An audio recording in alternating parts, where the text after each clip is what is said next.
का bowling coach वकार यूनुस हमारे साथ है। वकार भाई, आपसे पूछूंगा 2-0 विन अगेंस्ट साउथ अफ्रीका कितना सेटिस्फाइंग था, कितनी ज़रूरत थी स्पिन की, और फास्ट बॉलिंग की कितने आप देख रहे हैं कि कितना उसने परफॉर्म किया एज ए बॉलिंग कोच, और स्पिन का भी थोड़ा सा हमें बताएगा प्लीज। देखिए, बहुत बहुत शुक्रिया। और यही कहूँगा कि ऑफ कोर्स विन हमेशा सबको अच्छी लगती है, और सबको इस पे मुबारकबाद भी, कौम को भी, सब मीडिया को भी, पीसीबी को भी, सबको इस पे आई थिंक खुशी होनी चाहिए। और I think wonderful performance by every individual. हर लड़के ने परफॉर्म किया, हर सपोर्ट स्टाफ ने बहुत सारा परफॉर्म किया। उनकी परफॉर्मेंस कई दफ़ा शायद नज़र नहीं आती है, लेकिन I think credit goes to everyone. और जिस तरीके से सीरीज को खेला गया, होम सीरीज थी, बड़ी टीम पाकिस्तान पहली दफ़ा एक आई थी जो कि ऊपर के नंबरों की टीम थी, तो उनको हराना और 2-0 हराना आई थिंक बहुत बड़ी अचीवमेंट है। इसका क्रेडिट मिसबा को जाता है, मिसबा की सारी मैनेजमेंट टीम को जाता है, और फिर ऑफ कोर्स जो सपोर्ट स्टाफ और जितने भी इस पे लिंक्ड हैं लोग, उन सबको मेरी तरफ से बहुत बहुत मुबारकबाद। वेल डन जी। क्वेश्चन आंसर सेशन स्टार्ट करेंगे। सोहेल इमरान, यूसुफ अंजुम और शहजाद मलिक। वकार भाई, सबसे पहले तो अस्सलाम वालेकुम और आपको हैप्पी वेडिंग एनिवर्सरी। और सबसे मैं पूछना ये चाहूंगा कि वकार यूनुस जब भी कोच बनते हैं वो हमेशा स्क्रूटनी में रहते हैं, मतलब कि परफॉर्मेंस टीम की अच्छी हो, फास्ट बॉलर्स नो बॉल करें, विकेटें ना लें, स्पिनर्स विकेटें ना लें, टीम हारे टीम जीते। वकार यूनुस जो है वो हमेशा तनकीद की जद में रहता है, और वकार फिर उसके बाद बावजूद टीम को ज्वाइन करता है और उसके बाद टीम अच्छा भी करती है। क्या देखते हैं कि ये जिस तरह आपको 3 साल का कॉन्ट्रैक्ट मिला आपके साथ मिसबाह हक का, और अभी एक सीरीज बुरा खेलती है पाकिस्तान टीम और उसके बाद कोचेस को हटाने की बात हो जाती है, तो जब 3 साल का पीसीबी मुआहदा करता है, उनको जिम्मेदारी 3 साल की दी जाती है, तो ये दुरुस्त नहीं है कि पूरा टेन्योर होना चाहिए और उसके बाद स्क्रूटनी में डालना चाहिए, स्कैनर आपके ऊपर आना चाहिए? सोहेल, बहुत बहुत शुक्रिया। पहले तो वेडिंग एनिवर्सरी की मुबारक का बहुत बहुत शुक्रिया। दूसरा ये है कि ये परफॉर्मेंस बेस्ड स्पोर्ट है। याद रहे कि सारी स्पोर्ट्स जितनी भी होती हैं परफॉर्मेंस बेस्ड होती हैं। जब आप अच्छा करते हो तो ऑफ कोर्स एप्रिसिएशन भी मिलती है और आपको सराहा भी जाता है, और फिर ऑफ कोर्स जब आप अच्छा नहीं करते हो तो उसकी स्क्रूटनी भी होती है। ज़रूरी ये होता है कि कम्युनिकेशन जब क्रिकेट बोर्ड की और टीमों की जब अच्छी होती है तो हर चीज़ ठीक होती है।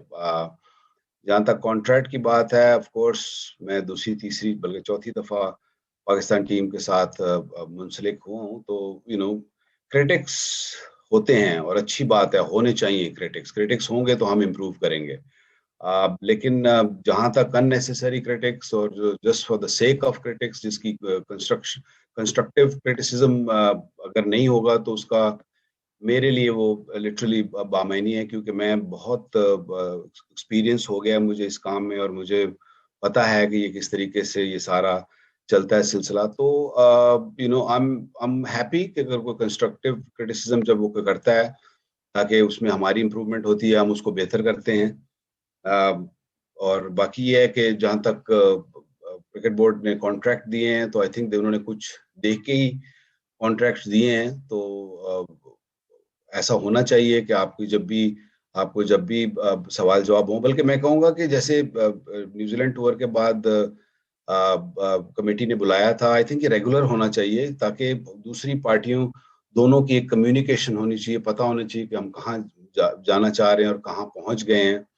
तो सिर्फ ये नहीं कि हार पे होना चाहिए, जीत पर भी मेरे ख्याल में इसकी बैठना चाहिए मिलके और देखना चाहिए कि हमने क्या अच्छा किया ताकि उसको और बेहतर कर सकें। जी यूसुफ भाई और शहजाद मलिक। वकार भाई, अक्सर देखने में आया कि लोग बातें करते हैं कि शाहीन अफरीदी के पास वर्कलोड की बहुत ज्यादा है, उसको हर मैच में खिलाया जा रहा है, तो क्या आप कोई प्लान ऐसा है कि उसको थोड़ा जो बर्डन उसको कम किया जाए? बिल्कुल जी। ये आजकल ये बात काफ़ी गर्म है कि इस बात पे, और हमारी पूरी जो मेडिकल पैनल है, जो हमारे ट्रेनर्स हैं, मैं खुद भी उसका बिल्कुल देख रहे हैं। इस बार भी ऑफ कोर्स उस पर नज़र रखी है कि कितनी क्रिकेट खेलनी चाहिए, कितनी नहीं खेलनी चाहिए। ऑफ कोर्स इसको जरूर कंसिडर किया जाएगा और किया जाता है कि जी शाहीन को कब देखना है, रेस्ट चाहिए, रेस्ट नहीं चाहिए। PSL में बहुत सारी क्रिकेट आ रही है, तो ऑफ कोर्स इस पे कड़ी नजर है। जी शहजाद भाई। वकार भाई, आकिब जावेद जो हैं वो मिसबाह हक पर तो बहुत तनकीद कर रहे हैं कि उनका ये कहना है कि वो उनको जो है स्कूल का भी कोच नहीं वो लग सकते, और उसके साथ साथ आपके ऊपर भी बहुत तनकीद कर रहे हैं। आप क्या समझते हैं वो आपके ऊपर क्यों इतनी तनकीद कर रहे हैं? गालिबन मैंने इसका जवाब ये पिछले सवाल में इसका जवाब दे दिया है कि जो कंस्ट्रक्टिव क्रिटिसिज्म है या उसका तो मैं जवाब क्या बल्कि उससे सीखूंगा, लेकिन जो कोई अननेसेसरी या just for the sake of it या किसी को उससे में किसी ने कह दिया तो मेरा उसमें मैं उसको जवाब भी नहीं देना चाहता, because I don't think I have enough, मेरे पास इतना टाइम है कि मैं इस तरह की बातों का जवाब दूं। जी अनसेंड इजाज बाकरी।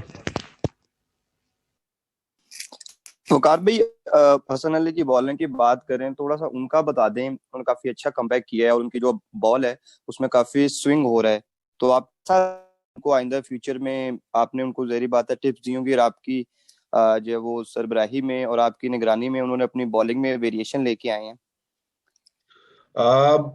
Hasan Ali is a great character, मैं ये कहूँगा, क्योंकि इंजरी के बाद आना और जिस तरीके से परफॉर्म करना और जिस तरीके से कैरेक्टर शो करना मैचेस के अंदर, I think hats off to him, क्योंकि बहुत ही अच्छी बॉलिंग की है और बहुत ही पावरफुल बॉलिंग की है मैं कहूँगा।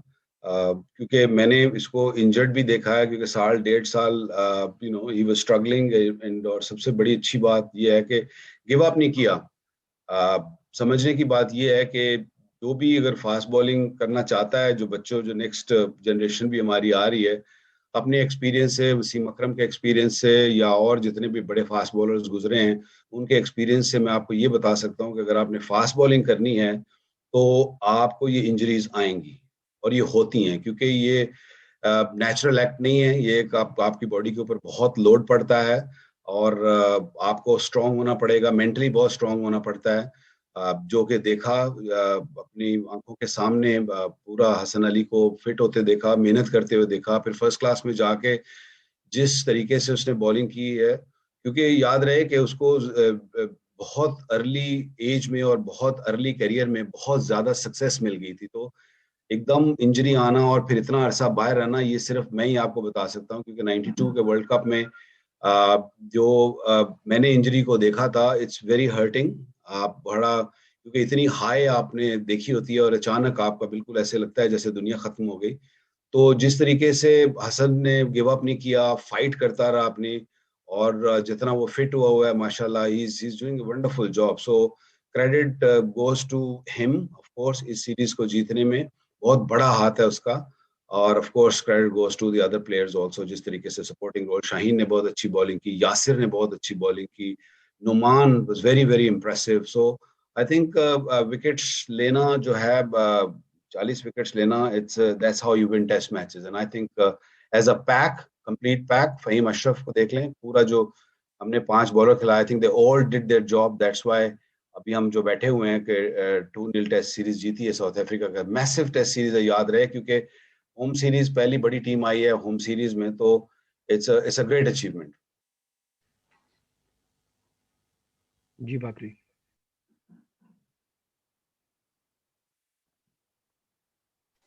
Thank Waqar you. भाई, इजाज, मेरा सवाल आपसे ये था, आवाज आ रही है? जी जी इजाज प्लीज। कि आप देखें 2015 का वर्ल्ड कप भी आप पाकिस्तानी टीम के कोच थे, तो मिचेल स्टार्क तब भी ऑस्ट्रेलिया टीम का हिस्सा थे। फिर पैट कमिंस को देख ले, उसके साथ उनके हेजलवुड है, इजाज आपकी इंग्लैंड को आवाज नहीं आ रही, टेस्ट आपकी में बहुत जिमी ज्यादा एंडरसन, आवाज उनके कट बाकी रही भी है। मार्क वुड वगैरह सारे वो कंटिन्यू करते चले आ रहे हैं। ट्रेंड, इजाज आपकी आवाज ब्रेक हो रही अब है। आवाज आ रही है? जी अब आवाज ठीक आ रही है?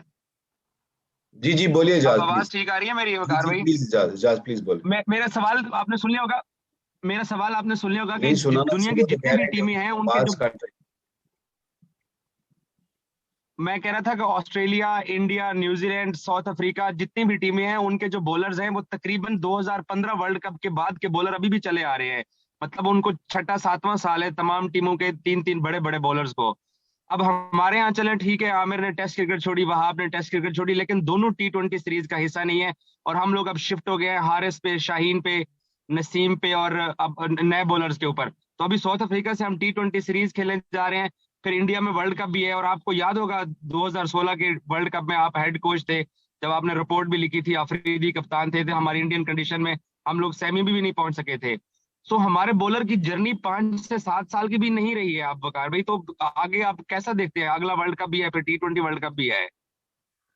जर्नी 5-7 साल की से ज्यादा होती है, ऐसा नहीं है कि नहीं होती है, और इंशाल्लाह होगी आगे भी। जितने भी फास्ट बॉलर आपने गिनवाए हैं, याद रहे कि ये सब इंजरीज से होकर आए हैं, जिनमें आपने कमिंस का भी नाम लिया, आपने बुमराह को भी देखा। आप देखते हैं कि इंजरीज होती हैं जिसकी वजह से प्लेयर्स, समटाइम आपको टाइम चाहिए होता है फिटनेस का, रिहैब का। तो रिहैब के बाद आप दोबारा आते हैं, परफॉर्म करके आते हैं। जिस तरीके से आपने हसन को देखा, उसने जिस तरीके से परफॉर्म किया और वापस आया और इंटरनेशनल लेवल पे भी उसने परफॉर्म किया। तो ये एक सर्कल है जो कि चलता है। और लोग आते हैं, सारी जिंदगी वसीम अकरम भी नहीं रहा, वकार यूनुस भी नहीं रहा, शोएब अख्तर भी नहीं रहा। तो प्लेयर्स आते हैं, परफॉर्म करते हैं, और फिर नेक्स्ट जो प्लेयर्स आते हैं उनको उनको जगह दी जाती है। तो ये एक सर्कल है। I think Pakistan over the years बहुत अच्छा परफॉर्म किया है as a fast bowling units. और अच्छी बात यह है कि अब क्रिकेट क्योंकि पाकिस्तान में वापस आ गई है, तो आप देखेंगे कि इन्हीं फास्ट बॉलर्स की परफॉर्मेंस बेहतर से बेहतर होती चली जाएगी। जी, Azhar Masood, Usman and Hafiz Shahbaz.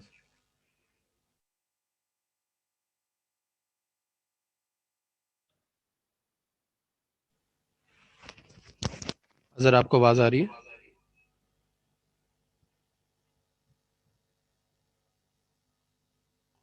Okay, Usman and then हाफिज शहबाज। अच्छा वकार भाई, पहले तो आपको बहुत बहुत मुबारक हो कि माशाल्लाह होम ग्राउंड के अंदर आपने साउथ अफ्रीका को हराया 13 साल बाद। और आप क्या समझते हैं कि ये मौका है अपने नाकदीन को चुप कराने का, जो इससे पहले सीरीज के अंदर जो है आपके ऊपर तनकीद करते रहे कि आप जो है सही तरह बॉलर्स को सिखा नहीं पा रहे? तो क्या ये वक्त आ गया है कि उन्हें जवाब दिया जाए, या अभी T20 सीरीज का भी इंतजार करना है?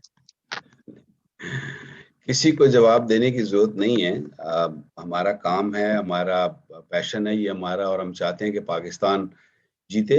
ना सिर्फ मैं ये चाहता हूँ, बल्कि जो भी इसको क्रिटिसाइज भी करते हैं, उनका भी दिल यही चाहता है कि पाकिस्तान जीते, पाकिस्तान का नाम आगे जाए, रोशन हो।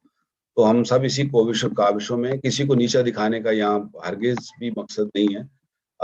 सिर्फ ये है कि पॉजिटिव थिंकिंग रहेगी हम सब की, तो इंशाल्लाह आगे टीम की बेहतरी ही आएगी। जहाँ तक T20 है, ऑफ कोर्स फोकस हमारा भी टेस्ट से हट के T20 पे आ गया है। नया ग्रुप आया है, नए लड़के हैं, यंग लड़के हैं। इंशाल्लाह आप देखेंगे कि ये भी बहुत अच्छा परफॉर्म करेंगे, क्योंकि जो आप जब टेस्ट मैचेस जीतते हो तो एक लीड आपको एक नई जान फूंकती है दूसरी फॉर्मेट में भी। तो मुझे उम्मीद है कि T20 में भी आप देखेंगे कि पाकिस्तानी टीम बेहतर परफॉर्म करेगी। और बहुत बहुत शुक्रिया आपका, आपने मुबारकबाद दी, और आपको भी बहुत बहुत मुबारक। जी, हाफिज शहबाज, देन कादिर ख्वाजा और बिलाल। अस्सलाम वालेकुम वकार भाई, पहले तो मुबारक हो। एक बड़ा खासा मुश्किल टाइम था कि बहुत सारी बातें हो रही थी कि जी शायद आप लोगों के लिए आखिरी सीरीज है, आप लोगों का इम्तिहान है, बहुत कुछ कहा जा रहा था। एक तो ये बता दें कि ये कितना हर्टिंग होता है, हम अगर पिछले 20-25 साल से क्रिकेट को देख रहे हैं, उससे पहले से, कि एक सीरीज हारने के बाद फौरी तौर पर क्रिटिसिज्म शुरू हो जाता है, फिर एक ग्रुप कहता है जी निकाल दें, रख लें। एक तो ये कितना मुश्किल होता है। दूसरा, जिस तरह हसन अली ने कमबैक किया, और हमने देखा है कि हसन का वाहिद बॉलर था पाकिस्तान में जिसका रेगुलरली रिवर्स होता हुआ देखा बॉल, बाकी बॉलर का उस तरह बॉल रिवर्स नहीं हो रहा। तो बाकी T20 सीरीज भी आ रही, तो क्या फ्यूचर प्लानिंग हम उनके साथ करेंगे? देखिए, हम इमोशनल कौम हैं, इमोशनल लोग हैं। मैं खुद भी बहुत इमोशनल हूँ। कई दफ़ा मैं कुछ चीज़ें कह जाता हूँ। अ, तो ये है कि इमोशंस में आके तो कई दफ़ा लोग कुछ बोल देते हैं जो ऑफ कोर्स हर्टफुल होता है, लेकिन ये है कि उनका मुझे उम्मीद है कि डीप डाउन उनका ये हरगिज़ मकसद और उनका मायने ये नहीं होते। वो हमेशा पाकिस्तान का अच्छा सोचते हैं, पाकिस्तान टीम का अच्छा सोचते हैं। अ, जहाँ तक अगली सीरीज़ की बात है कि हम बिल्कुल तैयार हैं और इंशाअल्लाह जैसे कहा ना कि बॉलर्स ने जिस तरीके से विकेट्स लिए हैं, हसन ने जिस तरीके से बॉलिंग की है इस सीरीज़ में, तो ये एक बड़ी अच्छी और बड़ी खुशी की बात है कि बड़ी बड़ी इंजरी के बाद वो इतने अरसे के बाद वो वापस आया और जिस तरीके से परफॉर्म किया, आई थिंक ये एक बहुत बड़ा मैसेज भी होगा यंगर लॉट को कि कम बैक किया जा सकता है। ऐसा नहीं कि आपको जरा सा इंजरी हो और आप फिर घर बैठ जाएं। आप मेंटल टफनेस जिस तरीके से हसन ने दिखाई है, I think it's a great message to a younger lot and इंशाल्लाह जिस तरीके से अभी एक दो लड़के हैं जो पाइपलाइन में हैं, जो इंजर्ड हैं, जो वर्क अपना उसको रिहैब कर रहे हैं, इंशाल्लाह वो भी वापस आएंगे।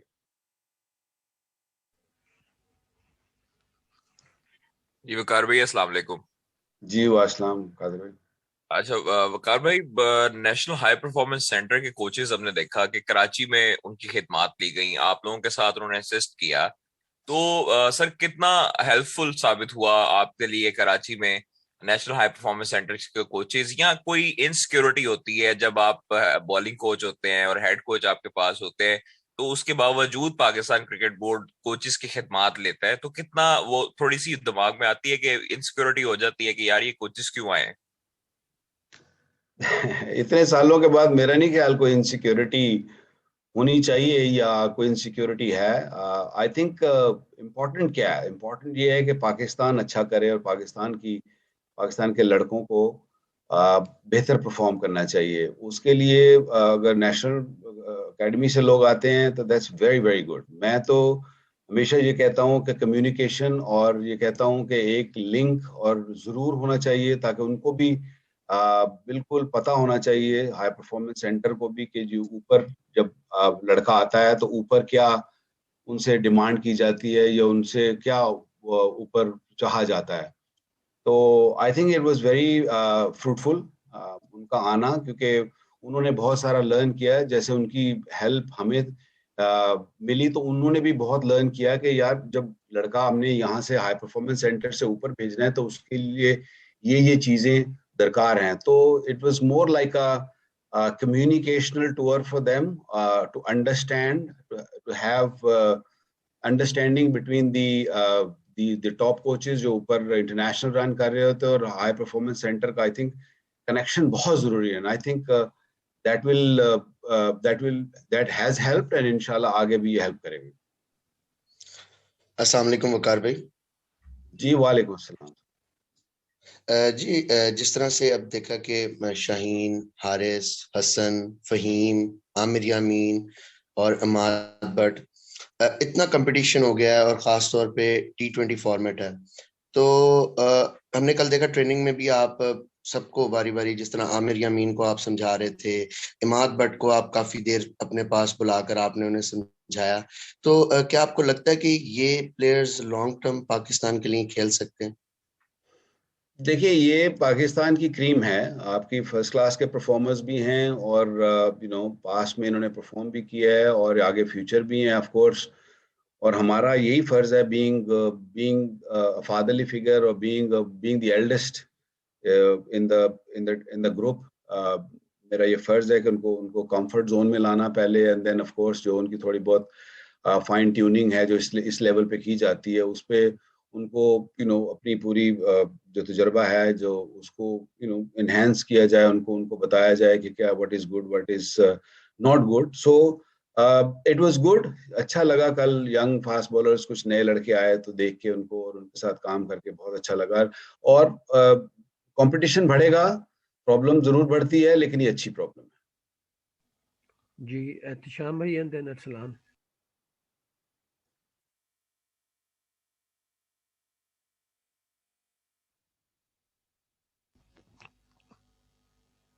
अच्छा भाई, आपको आवाज आ रही है?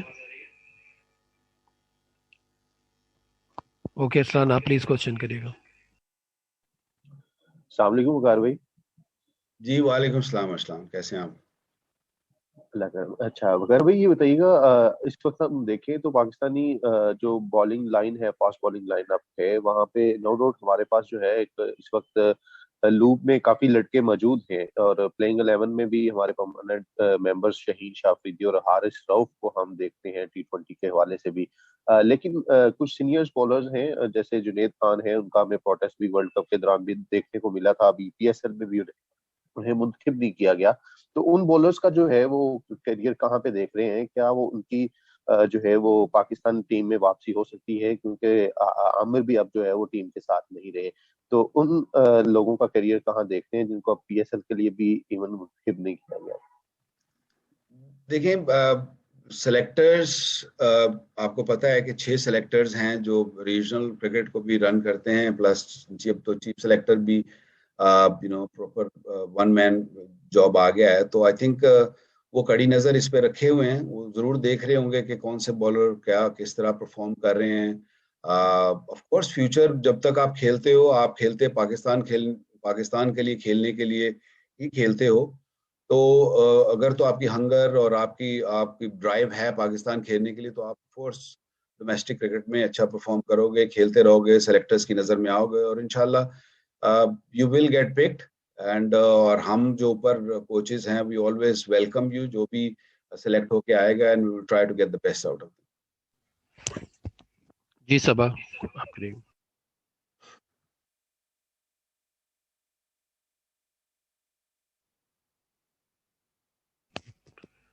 आई थिंक उनको भी आवाज नहीं आ रही। इजाज़, आपने कोई लास्ट एक रिक्वेस्ट की है, प्लीज वो आप कर लीजिए।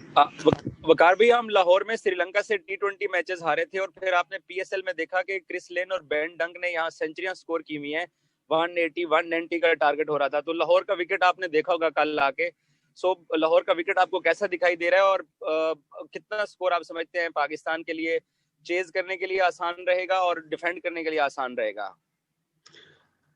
T20 को प्रेडिक्ट करना बड़ा मुश्किल होता है, और T20 की पिच को भी रीड करना आसान नहीं होता। शाम का मैच है, इवनिंग में यहाँ पे ऑफ कोर्स रन्स देखा है कि रन्स होते भी हैं, लेकिन वेरिएशन भी होती है पिचेस में। आपने ओवर द इयर्स आप एक मैच को ना नजर में रखें या एक सीरीज को ना देखें, ओवरऑल देखेंगे तो ये यहाँ पे जो भी एवरेज स्कोर है हम उस पर नजर रखेंगे कि यहाँ कितना स्कोर चाहिए। बैटिंग अगर पहले करते हैं या बॉलिंग पहले करते हैं, जो भी होगा इन चीजों को इंशाल्लाह डिस्कस किया जाएगा, और इसको मद्देनजर रखा जाएगा कि क्या इस पे किया जाए। ओके जी, थैंक यू वेरी मच।